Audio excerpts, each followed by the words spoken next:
So guys, so just got back to the house, got the trailer unhooked. Gonna pull around to go in and get me some, wife, I think she picked up a couple cases of water from the grocery store. I'm gonna go in and put some in our cooler, run out and get us a cooler full of ice. I'm a little ice maker. It ain't doing too good, too hot right now. I don't know what the deal is with it. It really wasn't ever meant to do what I'm trying to do with it anyway, I don't think. I want something. I need something that makes ice and keeps ice. I need a larger unit. I think that makes ice and keeps ice. That may be something I might look into in the future.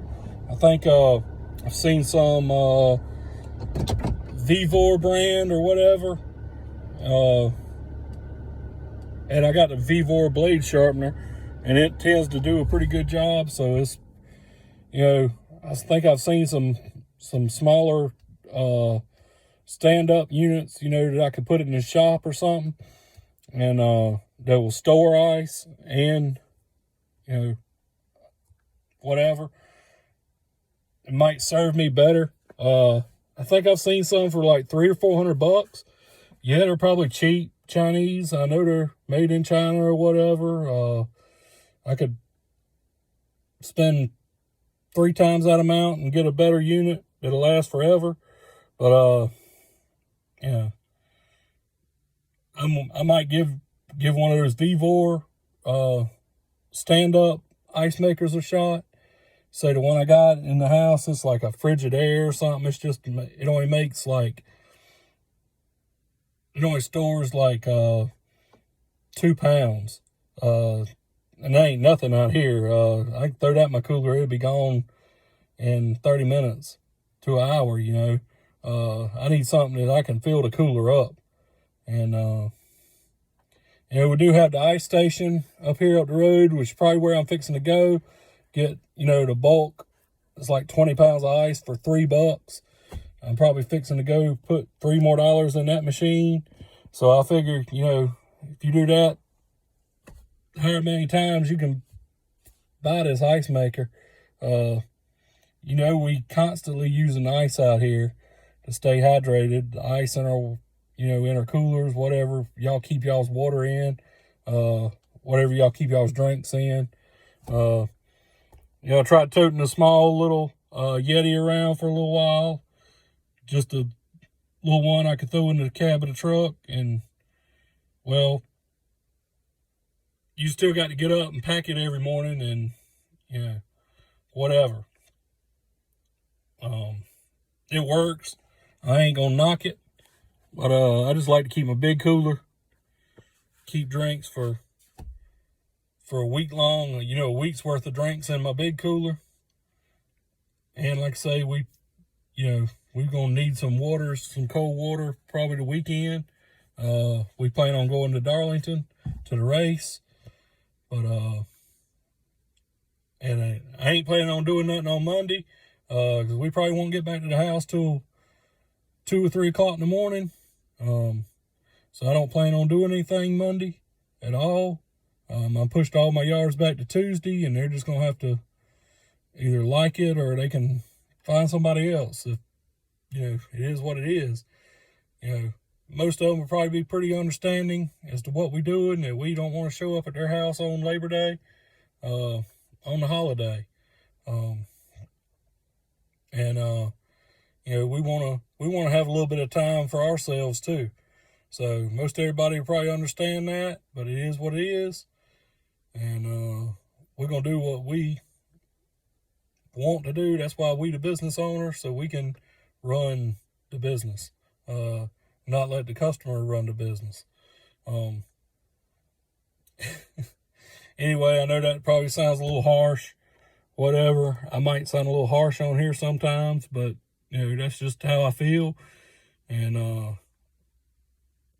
but anyway, it is what it is. I appreciate everybody liking the video last night. Appreciate all the comments on the video from last night. I know I was asking about, do y'all do one inclusive price? And I don't like it. Let me clear, I don't want to do that, because to me, it seems like you're setting an expectation that you may not be able to meet. And I don't want to muddy up the waters, so to speak, of the communication,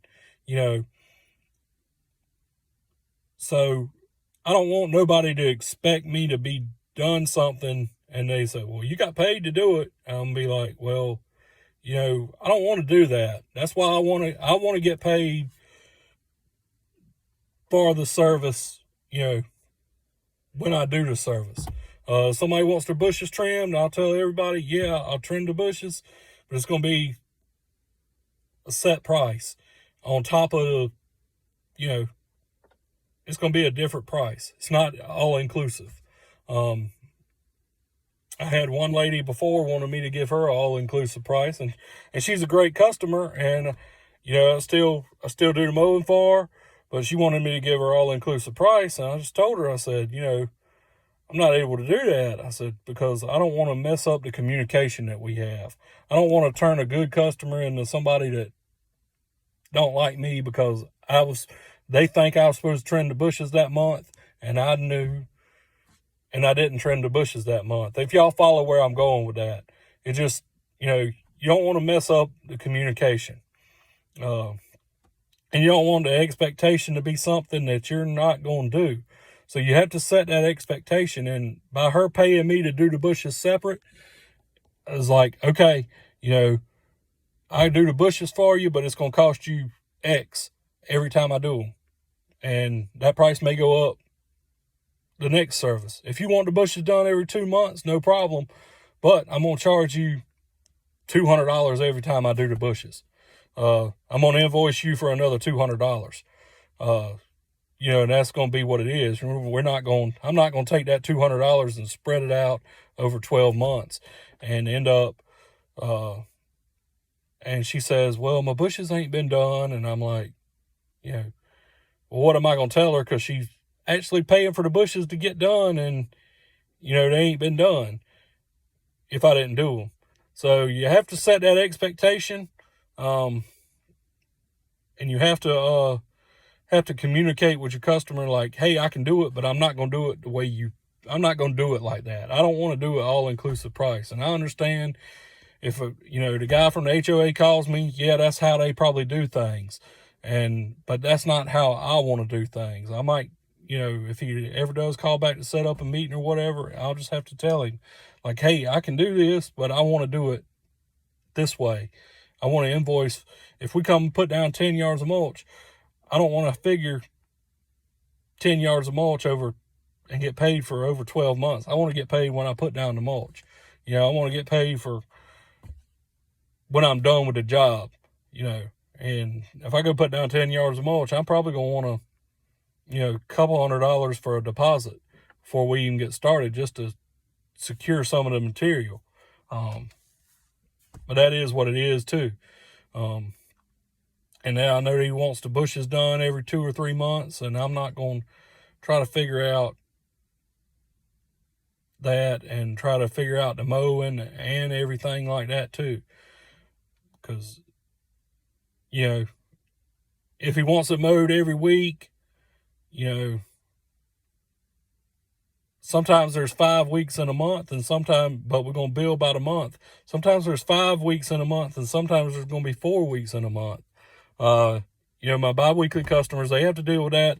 Sometimes we go 3 times a month, but they are on a bi-weekly schedule. And they know that. So they know, like, every couple months there's going to be, at least 2 or 3 months out the year, there's going to be 5 weeks in there. And they're prepared for that. I think it's 3 months out the year, there's 5 weeks. But something like that. I'm not looking at a calendar to try to figure it out, but sometimes that same customer gets hit every month. That's just how it falls. But anyway, that is what it is. I'm going to get off of here. I ain't going to ramble on too much no more. Like I say, I appreciate everybody liking the channel, commenting on the videos. I'm here to learn from y'all. And if I can teach y'all, if I can show y'all something too, you know, all well and good. But I'm going to tell you, I'm going to be selfish, and I'm here to learn from y'all. But if I can teach y'all something, let me know. Because I'm definitely willing to show y'all something if there's something that y'all see me do and y'all want me to go more in depth into it, as to why I do it that way, y'all let me know. Because I'd love to, you know, for y'all to learn something from me too. But when it comes to the YouTube, I guess I'm going to be kind of selfish and tell y'all I'm here to learn from y'all. So I appreciate everybody commenting on the videos. A lot of y'all been doing this a lot longer than I have. And I appreciate y'all's opinions. You know, as long as ain't nobody coming at me sideways talking about, why are you doing that? You know, you should be, you know, everybody that's commented so far, for the most part. I did have one guy that asked me a crazy question about a channel that I subscribe to and why do I subscribe to him. But oh well, he was just being a troll and being a jerk. So that is what it is. I brushed it off and went on about my day. I'm sure y'all encounter that a lot too. But anyway, I appreciate everybody, and appreciate everybody, all the comments, and appreciate what all y'all do. You know, if it wasn't for y'all some of y'all making these videos, I probably wouldn't be doing what I'm doing. So like I say, y'all kind of inspiration a little bit, and we ain't gonna get into that, but I appreciate y'all, and continue to like the videos and continue to comment on them, and let me know how y'all do things. Let me know if there's something y'all want to see besides, you know, if y'all want to see something on the equipment or something like that, y'all let me know that too. I'm probably going to do another equipment video when we get a little more time, when the weather cools off a little bit and we sitting at the house not doing anything. We'll get in the shop, get the shop straightened up, probably show y'all some of the stuff that we have out there in the shop, and show y'all some more of the equipment. I'm looking at a hedge trimmer, and right now trying to decide what I want. I'm leaning toward the HL 94s or HK 94.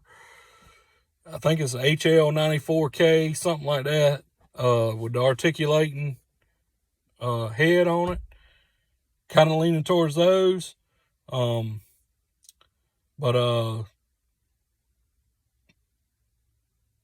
we'll see about that later, a little later on. That might be something that comes at the start of next season. But we'll see.